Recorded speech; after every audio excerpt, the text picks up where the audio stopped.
भाजपचे उमेदवार मिहिर कोटेचा यांच्यावर पैसे वाटल्याचा आरोप ठाकरे गटाने केलाय आणि कार्यालयाच्या बाहेर राडाही झालाय। पोलिसांनी काही आंदोलक शिवसैनिकांना ताब्यात घेतलं।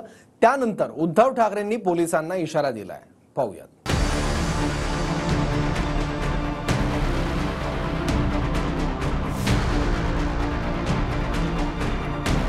हा राडा भाजपचे उत्तर पूर्व मुंबईचे उमेदवार मिहिर कोटेचा यांच्या कार्यालयाबाहेरचा आहे। मिहिर कोटेचा यांच्या कार्यालयामध्ये पैसे वाटप होत असल्याचा आरोप ठाकरेंच्या शिवसैनिकांनी केला।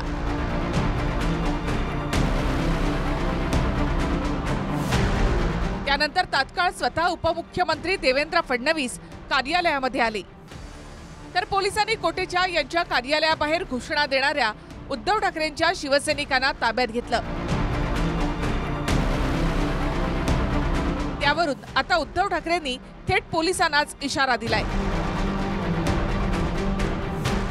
काल आपल्या शिवसैनिकांनी जी काही धाड टाकली त्याच्यामध्ये आपल्याच महिलांना आणि कार्यकर्त्यांना पकडलं आणि बेदम मारहाण केली। मला त्या पोलिसांची नावं पाहिजेत।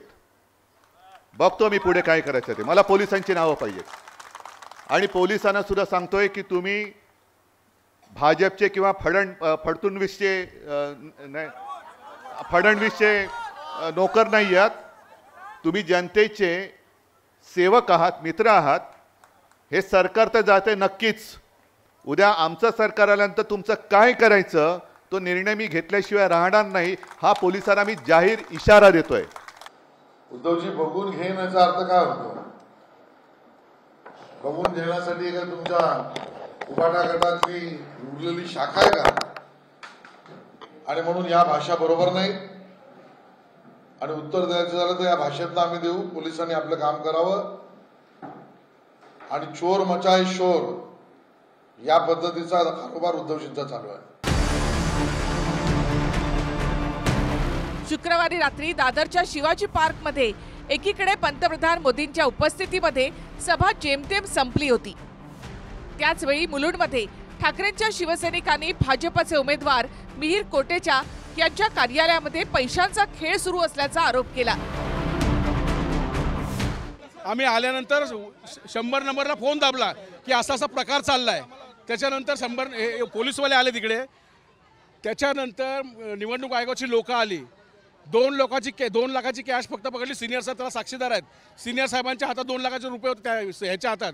आणि त्याच्यानंतर आमचा संशय असा आहे की त्या बिल्डिंगमध्ये मोठ्या प्रमाणामध्ये करोड रुपये आहेत आणि मिहिर कोटेचा माफक पैसा वाटतोय। मला जोरात घेऊन आपटलंय लोकांनी।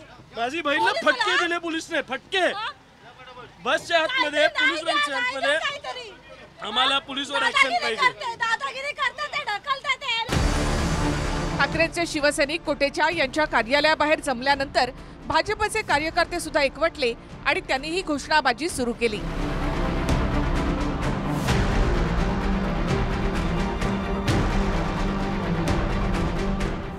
जोरदार शेवटच्या टप्प्यात सर्व चाललेलं आहे आणि विरोधकांची पायाखालची वाळू सरकलेली आहे आणि म्हणून त्यांचे भुरटे गुंडे हे हल्ले करतायत, पण माझा मनोबल यांचा हल्ले तोडू शकणार नाही।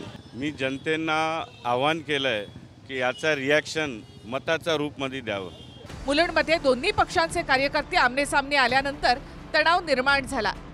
त्याचवेळी गृहमंत्री फडणवीस त्याच कार्यालयामध्ये आले। फडणवीस फोनवरून बोलताना सुद्धा दिसले आणि काही वेळानंतर त्या कार्यालयामधून निघाले।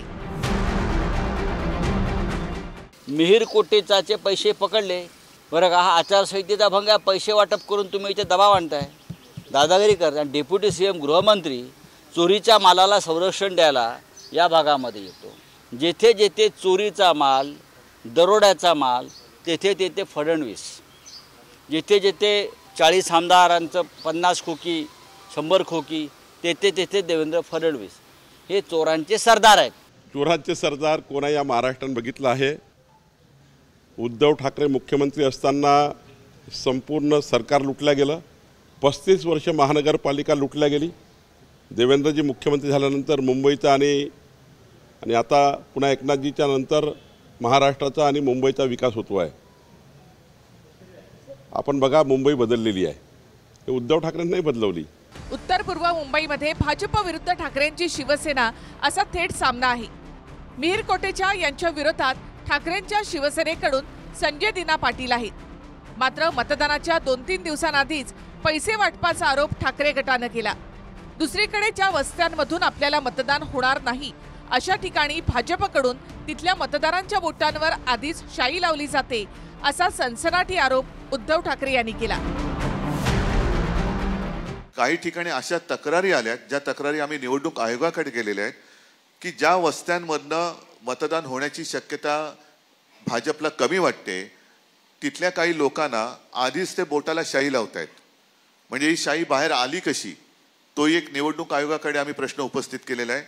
तर मी आपल्या माध्यमातून उद्या जिथे जिथे निवडणुका होणार आहेत तिथल्या सर्व निवडणूक यंत्रणेला आणि आमच्या तिन्ही पक्षांच्या कार्यकर्त्यांना सतर्क राहण्याच्या सूचना देत आहे की असा कुठे जर का गैरप्रकार आढळला तर त्याला ताब्यात घेऊन पोलिसांच्या ताब्यात द्या.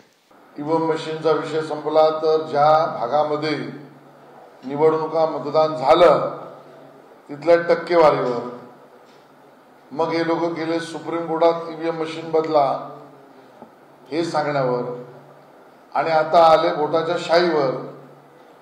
याचा अर्थ स्पष्ट आहे, निवडणुकीतला पराभव यांना स्पष्ट दिसतोय आणि त्याचमुळे अशी बेतूक विधानं आणि आरोप त्या ठिकाणी उद्धवजी करतायत. उद्धवजी असा निवडणुकीतला पळपुटेपणा बरा नव्हे. मतदानाचा अंतिम टप्पा मुंबईत आहे. सोमवारी 20 तारखेला मतदान होणार आहे, पण त्याआधी पैसे वाटपावरून आरोप आणि राडे सुरू झाले. Bureau report, TV9 Marathi, Mumbai.